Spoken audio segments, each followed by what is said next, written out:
Assalamualaikum warahmatullahi wabarakatuh. Teman-teman, pada kesempatan ini saya akan membahas tentang berbagai pendekatan dalam pembelajaran bahasa Arab dan juga posisi metode dan prinsip pemilihannya dalam pembelajaran bahasa Arab. Oke. Pendekatan itu kan sudah kita pahami di pertemuan-pertemuan sebelumnya adalah akidah seorang guru untuk mensukseskan pembelajaran. Kira-kira begitu ya. Akidah seorang guru dalam mensukseskan pembelajaran. Dia yakinnya seperti apa berdasarkan ilmu pengalaman. Dia yakinnya itu bagaimana gitu ya. Pembelajaran yang akan mensukseskan, pembelajaran yang akan memberhasilkan gitu ya. Oke, yang pertama adalah pendekatan individual. Jadi mengajar itu harus melihat per individu.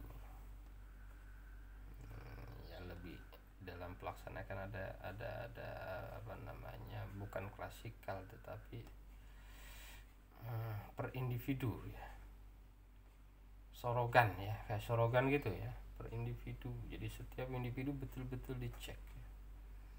Gitu ya. Nah, itu pendekatan individual. Kenapa? Karena berpandangan bahwa setiap anak itu berbeda gitu ya. Setiap anak memiliki perbedaan, memiliki keunikan dan tidak bisa disamaratakan. Kira-kira begitu ya. Maka dia menggunakan pendekatannya individu. Yang kedua, pendekatan kelompok. Jadi melaksanakan pembelajaran bahwa belajar itu harus kerjasama. Belajar itu biar semangat harus ada kerjasama, harus ada orang lain. Maka di kelas yang sedikit biasanya kelasnya tidak hidup, gitu ya. Di kelas yang banyak itu kelasnya lebih hidup. Cuma caranya bagaimana memanage agar bisa lebih baik.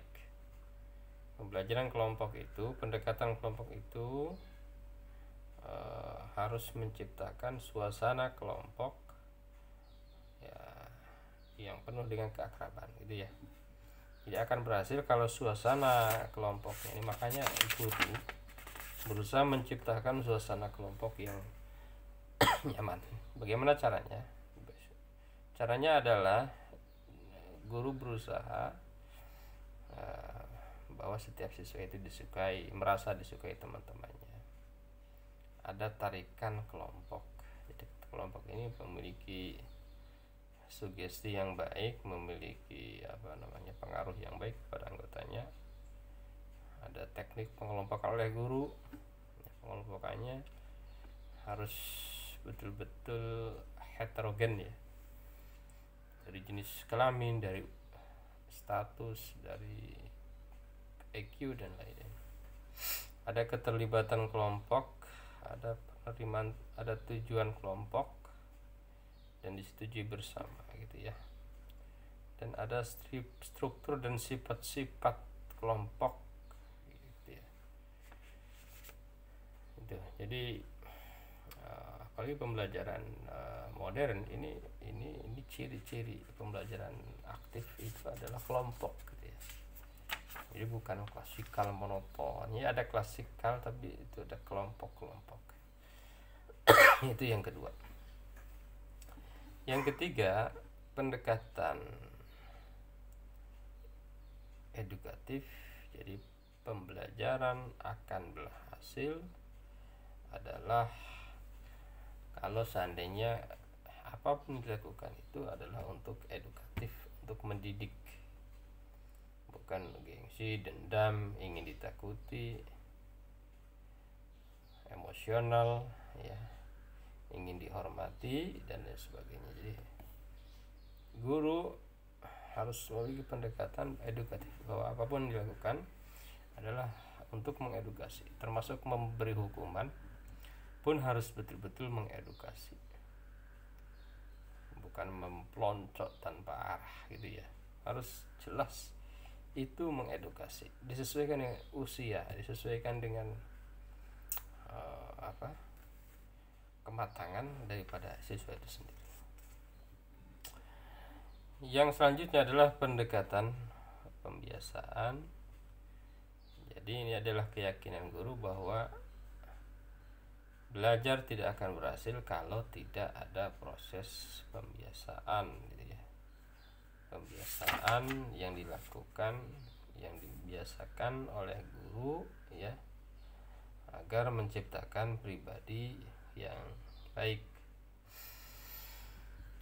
Maka jangan sampai di dalam proses pembelajaran itu ada kebiasaan yang buruk yang dibiasakan, kebiasaan yang buruk yang dilanjutkan.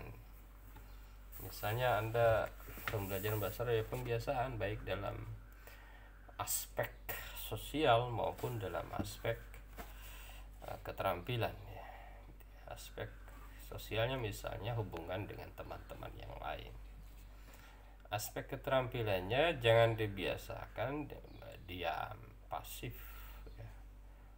Apalagi sekarang itu di madrasah target pembelajarannya itu adalah berbahasa. Bukan belajar bahasa tapi belajar berbahasa.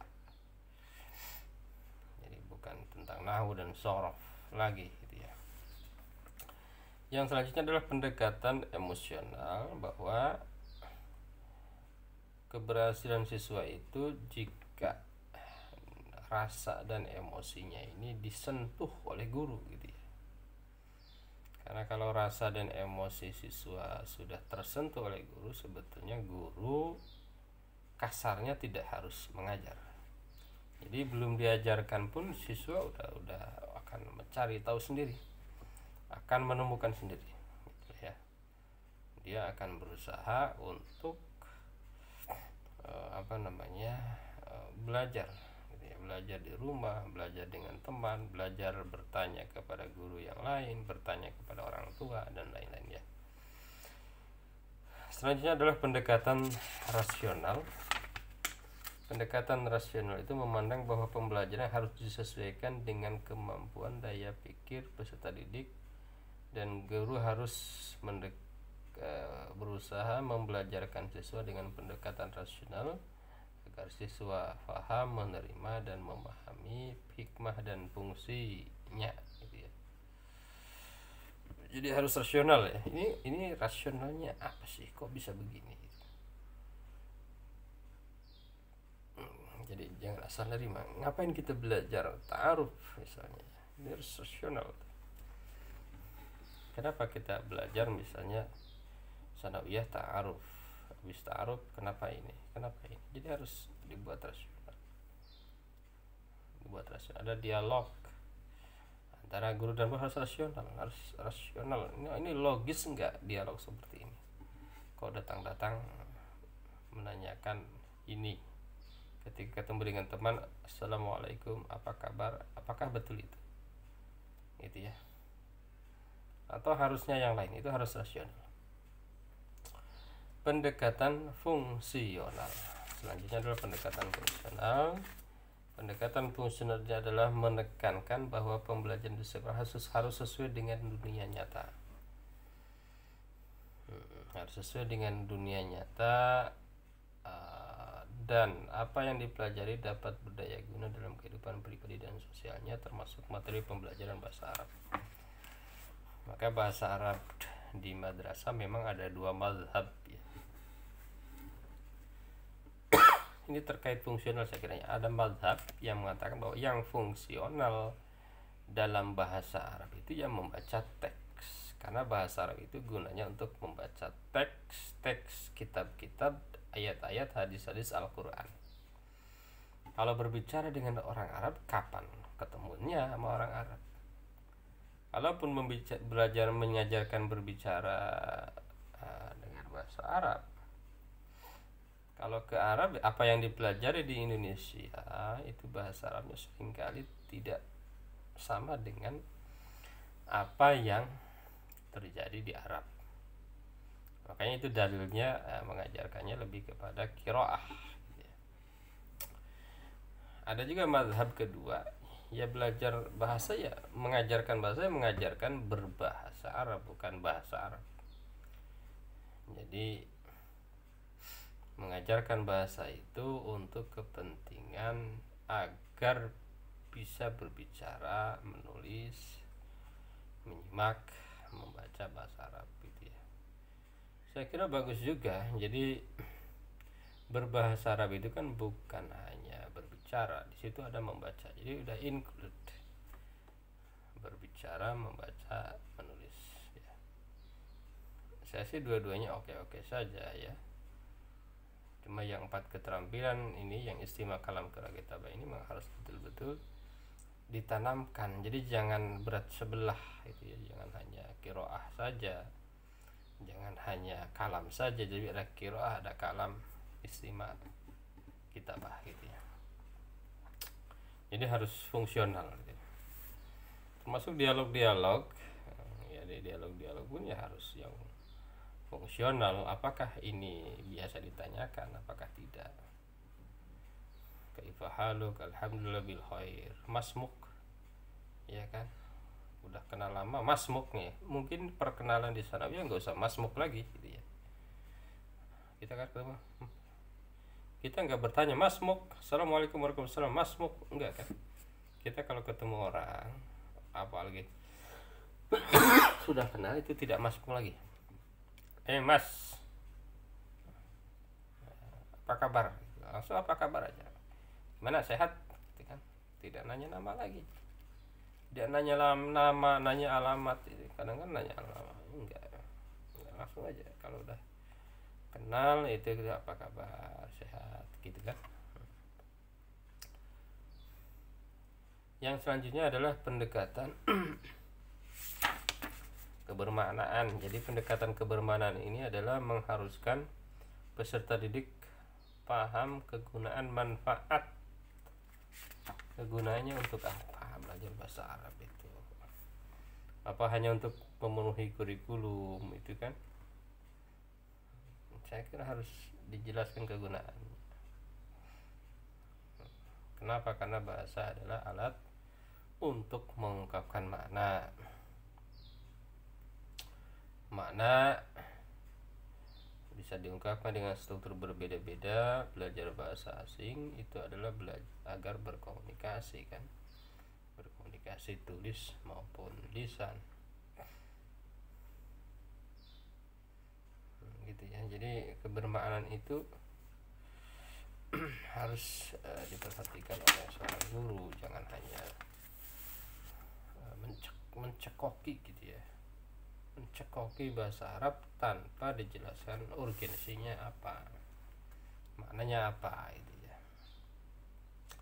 Yang terakhir adalah pendekatan keagamaan ya, bahwa pembelajaran bahasa harus menyisipkan nilai-nilai agama di dalamnya dengan ada korelasi dan sosialisasi. Kalau bahasa Arab saya kira tidak diragukan ya.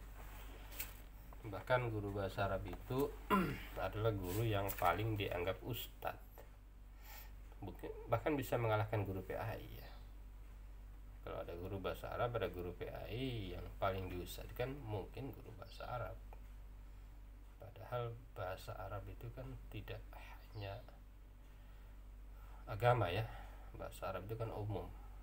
Cuma di Indonesia memang bahasa Arab itu lebih diarahkan ke agama Islam.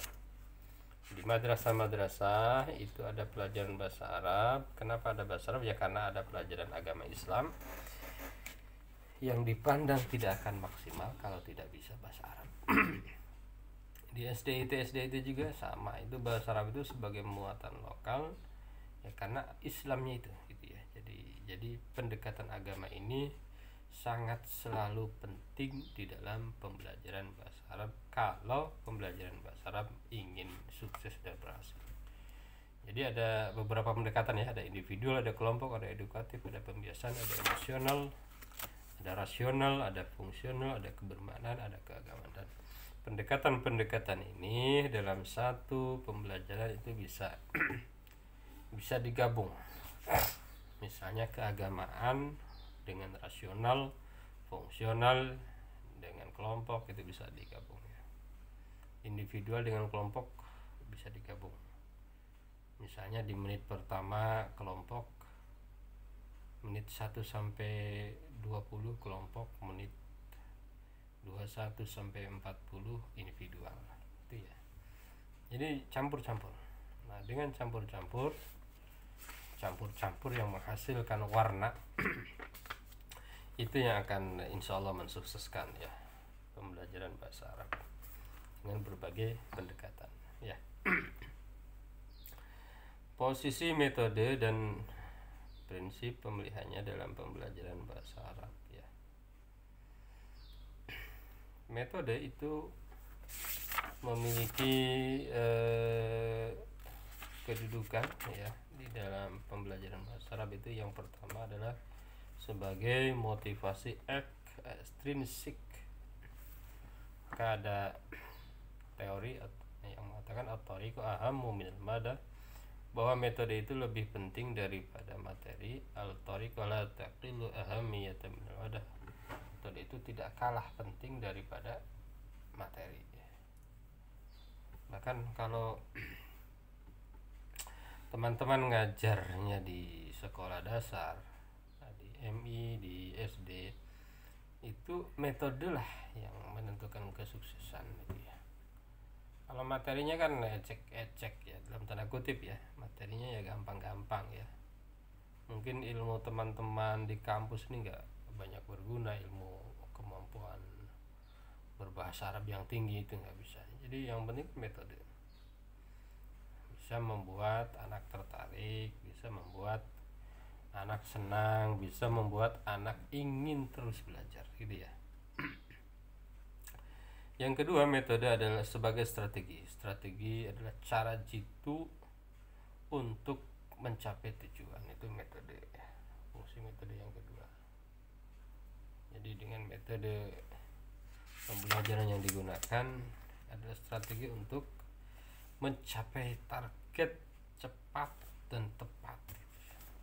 Cepat, tepat, efisien, efektif gitu ya.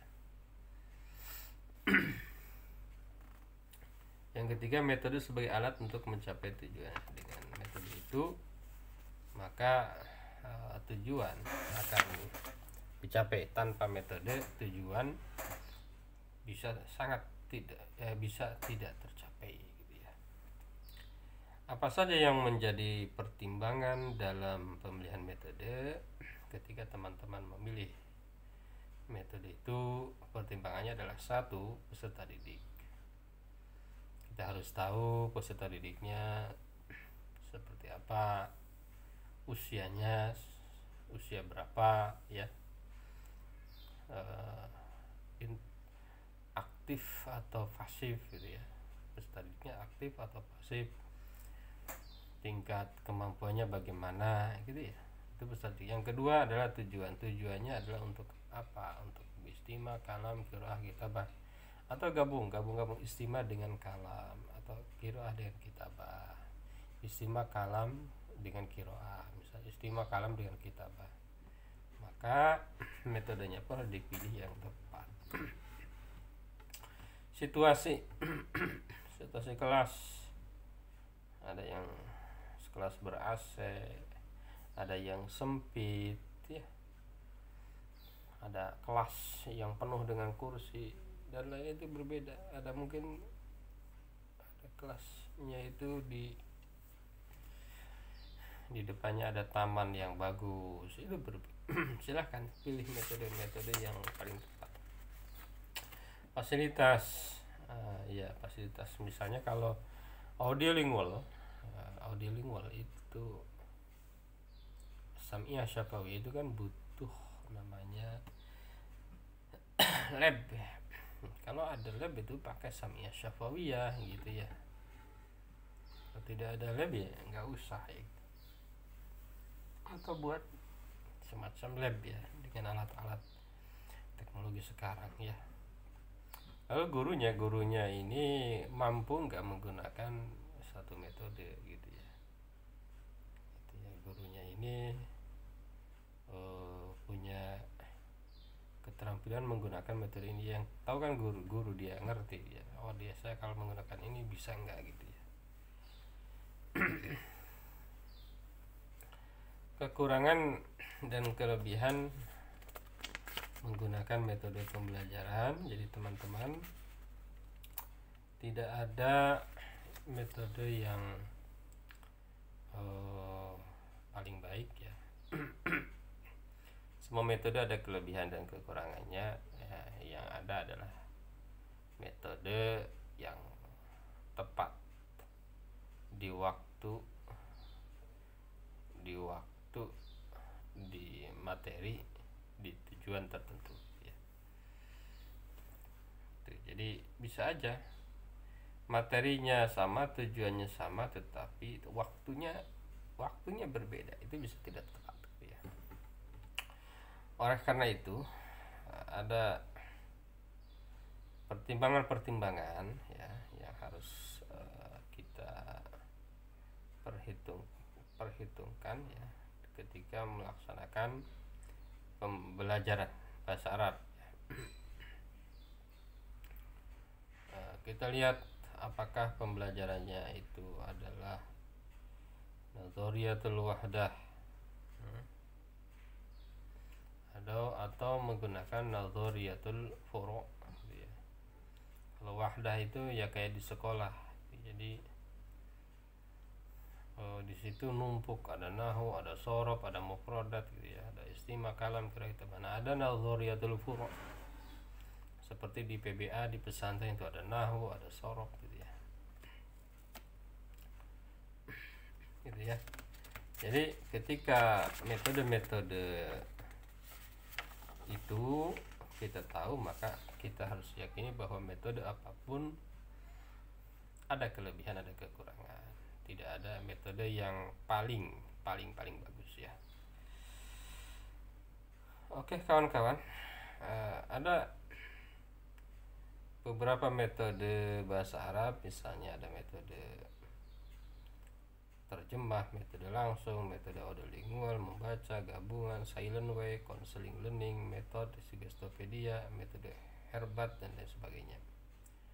Ada juga metode yang lain yang umum adalah metode proyek, eksperimen, tugas, dan resitasi, metode diskusi, sosiodrama, demonstrasi, problem solving, karya wisata, tanya jawab, latihan, ceramah, dan sebagainya ya. Nah, semua metode ini memiliki kelebihan dan kelemahan, dan teman-teman bisa baca ya di buku. Ada kelebihan, semua ada kelebihannya ya. Misalnya metode proyek, bagusnya adalah memperluas pemikiran, membina penerapan, iya kan.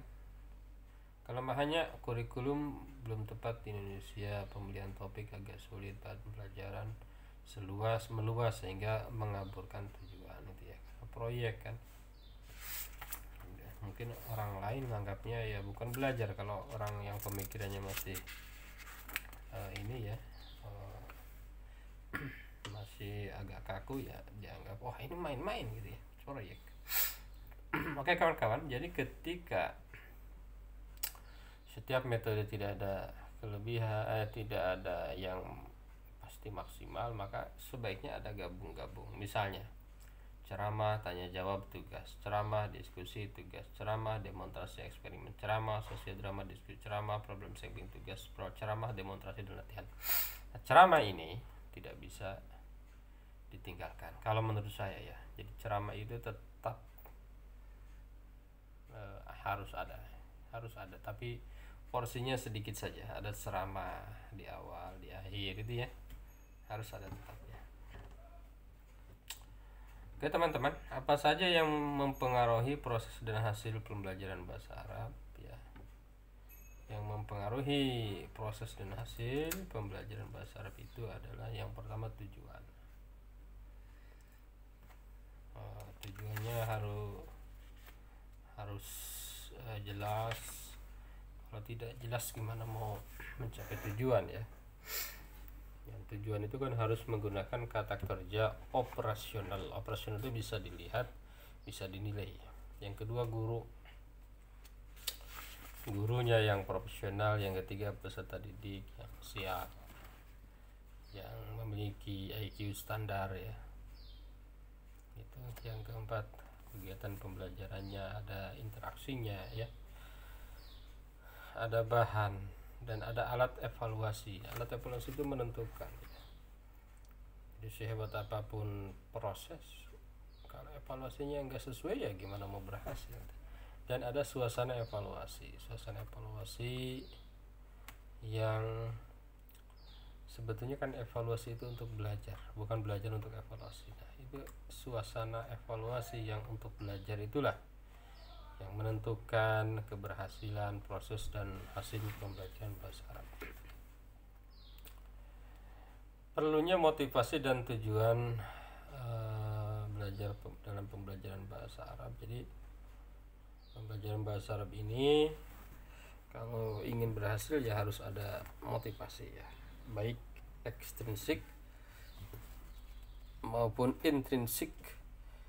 Intrinsik itu adalah motivasi dalam diri ya, dan ekstrinsik motivasi di luar diri ya. Motivasinya ini perlu dibangun ya, intrinsik, ekstrinsik, dan intrinsik gitu ya.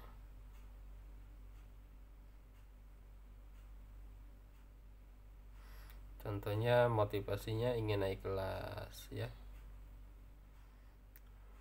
Kalau ekstrinsik tidak langsung ya. Kalau yang intrinsik contohnya adalah senang karena ingin memahami belajar memahami.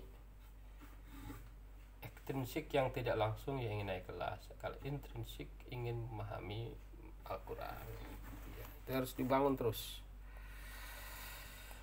Bagaimana cara meningkatkan motivasinya itu? Misalnya dengan menggunakan media dan metode yang bervariasi, memilih bahan yang menarik, gambar-gambar yang menarik ya, penyajiannya juga menarik, adanya sarana prasarana, memberikan kesempatan untuk siswa untuk sukses. Yang pintar jangan sampai jenuh karena materinya tidak berkembang. Suasana belajar yang hangat, ada persahabatan, ada humor ya, tidak menggunakan kata celaan, dan ada pengakuan terhadap siswa gitu ya, dan ada persaingan yang sehat di antara siswa yang ada di kelas. Yang terakhir, perlunya guru memahami perbedaan individu, karena hanya guru yang mengenal keragaman siswa itulah yang akan berhasil dalam melakukan pembelajaran. Jadi guru itu yang bagus itu harus betul-betul kenal itu siswa ya. Kenal nama, jangan sampai manggil anak itu. Apalagi anak kecil itu nggak mau dia nggak mau dipanggil, bukan panggil nama, jadi harus tahu nama ya. Biar tahu nama, kalau ngajarnya banyak ya harus pakai strategi. Misalnya ada di sekolah tertentu kalau pelajaran bahasa Arab itu dia harus nempelin nama di dadanya. Atau kalau sekolahnya udah punya seragam yang ada nama di dadanya kan udah cukup. Tapi kalau tidak ada, ya itu ada aturan, misalnya ketika pembelajaran bahasa Arab harus menempelkan nama di bagian dada gitu ya. Biar ketahuan ketika manggil tidak salah gitu ya. bagaimana pembelajarannya ini tadi, karena perbedaan individu yang pasti ada ya, maka ada beberapa hal ketika pembelajaran klasikal yang harus dilakukan. Yang pertama adalah metode dan strateginya harus variasi ya. Harus variasi ya. Gitu ya, jangan hanya satu metode. Jadi ada yang suka metode A, metode B nggak suka, ada yang suka metode B, metode A nggak suka. Jadi kalau digabung-gabung ya, itu akan bagus. Maksimalkan alat dan media dan alat gunakan dengan sebaik-baiknya. Beri bahan tambahan bagi yang ada enrichment pengayaan bagi yang udah pintar gitu ya. Yang siswa lambat diberikan bantuan remedial dan memberikan tugas disesuaikan dengan minat dan kemampuan peserta didik. Jadi nanti setiap peserta didik mungkin akan beda tugasnya tuh. Nah, gitu ya. Atau minimal tugasnya sama tapi hasilnya bisa beragam, bisa dalam bentuk dan cara yang disukai oleh peserta didik. Saya kira itu teman-teman semua. Ini hanya pemantik untuk teman-teman terus membaca sesuai target kita atau tujuan kita pada pertemuan ke-6 ini, yakni berbagai pendekatan dalam pembelajaran bahasa Arab dan posisi metode dan prinsip pemilihannya dalam pembelajaran bahasa Arab. Semoga ini menjadi pemantik atau pemancing ya, untuk teman-teman terus belajar, terus membaca, merenung ya. Karena selain tatap muka, teman-teman ada kewajiban tugas mandiri dan tugas terstruktur masing-masing 60 menit per SKS. Jadi tatap mukanya 50 menit per SKS, ada tugas mandiri 60 menit per SKS, ada tugas terstruktur 60 menit per SKS. Jadi insya Allah kalau kita betul-betul melaksanakan SOP itu, maka akan sangat bagus dan sangat luar biasa. Terima kasih teman-teman semua. Assalamualaikum warahmatullahi wabarakatuh.